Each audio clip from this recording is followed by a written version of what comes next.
Said that Puffy had a $75,000 award out for anybody that could bring them a real death row medallion.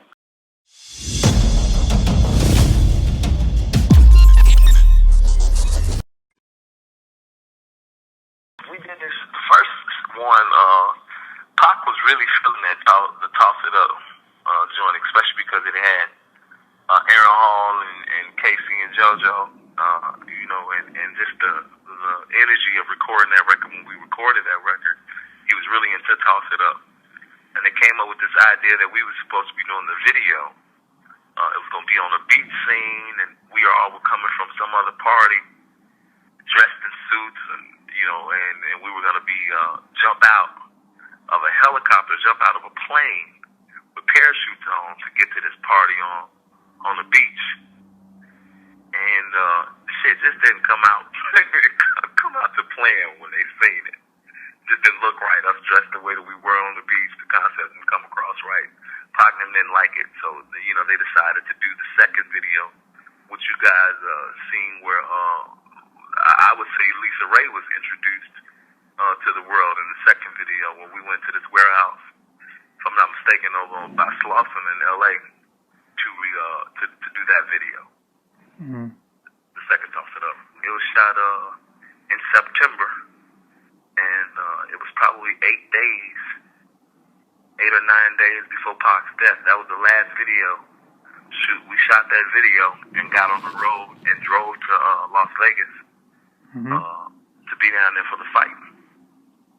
So that was the last thing that Pac did as far as creative, as far as video is concerned.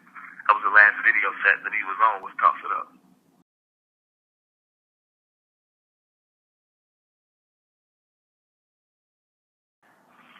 It all happened so crazy. The way that it happened. I usually roll with Suge almost everywhere. If we were all out together, it was myself, Suge, and Pac in the car. Almost 80% of the time, if not 100% of the time, 90% of the time, it was always us in the car. And, me and Pac would play the whole shotgun thing. Whoever make it to the car first, gonna ride in the front. And somehow it seemed like he made sure that I had to get in the back, because I was a little young nigga. She'll tell that nigga get in the back, tell the young nigga get in the back. So I sat in the back. But that night, I didn't ride with them. I stayed at the hotel because I got something on the back of my pants leg. And one of the valet guys told me, hey, there's some red stuff going on the back of your pants leg. So I called Suge, and he's like, well, we're going to leave you. I'm going to leave your tickets, and you just come on over to the fight. And by the time I got ready, Suge was calling me saying, man, niggas just knocked him out. Meet us at the club. And I went straight to the club, 662, and waited for Suge and them. And it took them much longer than we expected. And that's when somebody had came in the door and said that Suge and Pac was killed. That's what they said when they came in the club. So I rushed over to the hospital where they were.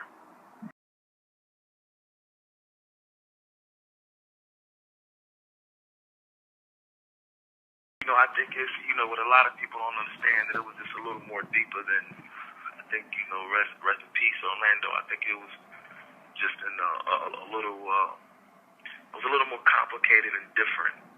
It looked like it was probably an attack. There was a lot going on with the East Coast, West Coast thing during the same time. And, people were retaliating towards death row in all type of forms. Our security went up more. We kept security with us daily, but when those things went on, it was, we had to wear bulletproof vests. We had to, we were getting threats. And, it was said that Puffy had a $75,000 award out for anybody that could bring them a real death row medallion. So it was a lot of shit going on. So you imagine you got young guys going around. It was all kinds of guys that was just at us daily, just to win that kind of ticket. Mm-hmm.